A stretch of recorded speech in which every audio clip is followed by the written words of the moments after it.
Hey, I'm ZSH Plays. Welcome to the first episode of Jurassic World North West. We're building a massive, realistic dinosaur park, and we are not building it in creative mode. We're going to be dealing with everything the game throws at us in a new Jurassic World set in the Pacific Northwest of the USA. This is where we're building. Let's get started. We're going to build this map on one of the square levels with standard mode active in a temperate biome, and the only changes we're going to make is dinosaur status checks off, task time down, and storms off. Let's go. Today we're going to build the entrance, all the staff buildings, our first habitat, and open the park for guests. I'll tell you all about my plans for the park in a minute, but firstly let's get the basics in. We've got an entrance, and we're going to build two staff areas that will contain everything that we need to run the park. One to the west of the entrance and one to the east. Starting the first one here, we're going to put in the Science Centre, an Expedition Centre, and our first response facility. Join them to the entrance. Then on the other side of the park, a Paleomedical facility, a maintenance facility, and a second response facility. With those in, all we need now is a control centre, and we can get to work. We'll hire our first scientists, and then we will research the staff centre so we can get one of those in. Definitely going to need one of them. And then we'll start making these staff areas look good. I've used the Jurassic Park blueprints for these. This combination of wood and concrete is really nice, and that's the aesthetic that we're going to be going for in this park anyway. What we're going to do is fill in this area with the flattening foundations, using the edge ones around the edges, and then we're going to use the asphalt piece to fill in the center. And if we sink this down to just above the ground, it will completely fill in the area, make everything look seamless so you can't see the joins between the buildings, and start to make this area look cohesive. We'll put some fences in to keep our staff safe, and then we'll use this little bit of blank space to make a garden. And there we go, our first staff area is starting to look decent. We need a sign though, so let's make a big sign for the name of the park that we can use throughout the area. We'll place down a load of concrete pieces all next to each other, copy those across so they're the right size for this sign. We'll put them in a group once we've done that, so it's easier to work with it and we can have it all over this park. And then we're going to go in and delete every other concrete pillar, and that'll give us a nice pattern as a backing for the sign. And then we'll get another piece in down here, and we'll write in the Northwest part of the name. The Pacific Northwest is a beautiful part of the USA, and I thought it was high time that we set a park or a zoo in that area of the world. These decal font pieces are amazing, one of my favourite pieces in the game already. You can get them pretty small if you shrink them down as small as they go, and they've got a great texture to them. We'll just make a few adjustments to these pillars to get a good shape, change the colour. And there we go, our staff area is ready for our staff to use, and we can move on to the next stage of building. One of the pleasures of Jurassic World Evolution, especially if you're used to playing Planet Zoo, is the ability to paint in huge amounts of foliage in just a few seconds with a foliage brush. So we're going to surround our staff areas, our entrance, and a few bits of the park with some foliage to get it looking nice. There we go, it's starting to look good already. Time to start thinking about our dinosaurs. Let's head on over to the Science Centre, and we'll start doing some research on our first dig site. The dinosaurs that are going to live in the first habitat in the zoo are the Hypsilophodon. We want something small and attractive that's going to live in a cute little habitat right at the front of the park. That's going to be the first thing the guests see when they walk through the entrance. And the Hypsilophodon is pretty much perfect for that. So while the expedition team goes off and gets us some DNA, let's start building our first habitat. I've marked out an area here which is the smallest possible area we can get away with for the Hypsilophodon, assuming that is they have the humble gene modification, more on that later. And now we can go in and start building it. We'll put some water in first, put the smallest amount of water that the game will let us, and then we'll use the remove water tool to get us a kind of kidney-shaped pool at the front of the habitat, and then we'll start building a fence. We're going to build one section of it here. We've got a rock for the base, and we're going to use this glass roof piece, which is one of the few pieces of transparent glass in the game, to make the fence itself. We'll sit that in above the rock so it's looking good, and then just to make sure it's the right height, we're going to get in a really useful blueprint made by Leaf, which looks a little rough, but is the exact height of a human and enables you to scale things really easy in this game, so always use that. And then we're going to build a circular viewing window for the front of the habitat. We'll take this piece, duplicate it, spin it around, make sure it's all in one group. We'll line the duplicate up with the original piece, and then we'll put this roughly where the other side of the habitat is going to be. Then we'll select it, and we can copy this and rotate it into place, and this is going to create a circle for us. We just need one nice curved viewing window at the front, and then another much smaller one at the side. So we're just going to keep copying this until we've got the beginnings of a circle. We don't need a full one, and that gives us the basics of the front viewing window. And once we've got this last piece in here, we can delete the other side of it. We don't need that. And there we go, that's the front viewing window done, and we can move on to the back of the habitat. Most of the habitats in this park are going to be big as you would expect, seeing as we've got dinosaurs in it. But I want a few smaller habitats, more kind of zoo-style habitats in the park as well, mainly at the beginning of each area. And while we do the rock work at the back of the habitat, let's talk about what areas we're going to have in the park. So it's going to be split into 4 main areas.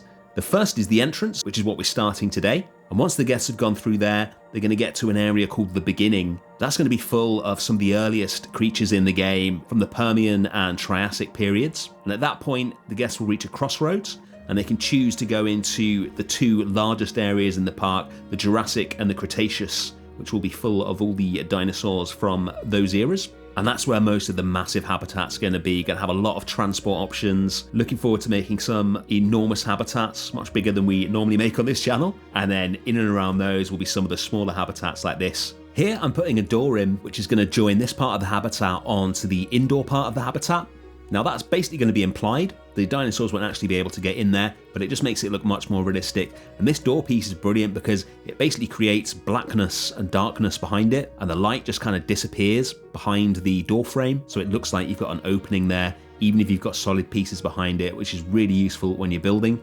So we're just going to use some extra rock pieces to merge this into the rock that we've already got, so we get a seamless door there. And then we'll move on to building the implied building behind it, so it looks like we've got an indoor area for these dinosaurs. According to my research, it's kind of up for debate how well dinosaurs withstood cold temperatures, with the world being a much warmer place back when they were around. And the Pacific Northwest is a temperate part of the world. It is warm in summer and cold in winter, so I'm not sure exactly how well these dinosaurs would do in this environment. But to keep the semi-realistic look that we're going for this park, we're going to need to have indoor areas for the smaller dinosaurs to make sure they don't freeze during the winter. We'll build a really simple building just out of concrete and some skylights, and make sure it's low enough that it's not going to be visible from in front of the habitat. With that done, we'll drop in a second viewing area to the side. So we're just going to copy that front piece and then use rocks to cover up most of it. And if you're ever trying to select something in this game and it won't let you select it, little tip, select the thing that it's selecting instead of what you want, delete it, then select the thing you want and hit the undo button, and now the piece you didn't want will be back and the piece that you do want will be selected, and you can do whatever you like with it. We have the basics of a habitat here. Time to get some plants in. So we're going to use the new swamp brush. Hypsilophodons want a lot of wetland, so we'll cover pretty much the entire habitat in that, and then use the old swamp brush just to delete the trees where we don't want them. Just want 1 or 2 trees in here. And then we'll go in with some of the ground leaf so that they've got something to eat. And we can also use that to paint out some of the water so they've got a good land area as well.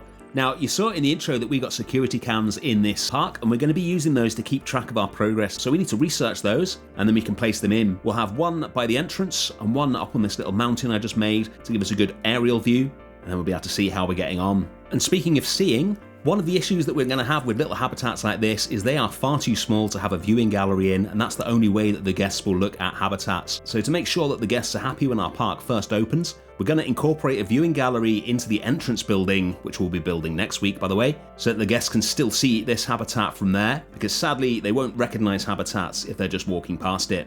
And we're going to have some dinosaurs in this park, and then we should probably build some hatcheries. Let's get that done. Rather than attaching hatcheries to every habitat, I thought it'd be fun to have a kind of hatchery complex. So we've got 2 of them next to each other here. We'll do the same thing we did with the staff buildings to turn it into a cohesive area, and this is where all the dinosaurs in the park will be created.